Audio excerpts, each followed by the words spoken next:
High, কেমন আছো তোমরা সবাই? আবার চলে এসেছি একটা নতুন ভিডিও নিয়ে। আর ভিডিওটা হচ্ছে আমাদের বাড়ির গাছ। গাছটির নাম হচ্ছে গিয়ে মানি গাছ। তবে তোমরা এই গাছটি কী নামে সকলেই চেনো বা পরিচিত তেমনভাবে আমি জানি না। তবে এর নাম আমি যেটুকু জানি মানি গাছ বলা হয়। বাড়িতে থাকলে শুভ লক্ষণ, ভালো, অনেক দিক থেকে সুবিধা, আয় উন্নতির দিক থেকে ভালো, লক্ষ্মীমন্ত সব দিক থেকেই আয় উন্নতি হয় ভালো। টাকা, ধন, ধন যেটাকে ধনসম্পদ বলা হয়, সব কিছু বজায় থাকে, ভালো থাকে। সেই ক্ষেত্রে আমি এই ভিডিওটা বানিয়েছি। তো এই গাছটি বাড়ির কোনো একটা দেয়ালে বা বাড়ির কোনো একটা অংশের জায়গায় থাকা খুবই শুভ।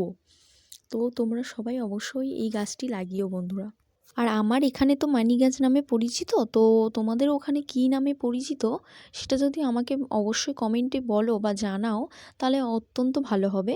তাহলে আমি ব্যাপারটা জানতে পারবো যে সব জায়গায় একই নাম না। তাই আমাকে একটু হেল্প করো অবশ্যই। ভালো লাগলে অবশ্যই শেয়ার করে দিও। আর এই ঠান্ডার সময় সকলেই কেমন আছো আমাকে জানিও। আর খুবই তো ঠান্ডা পড়ছে জানো তোমরা সবাই।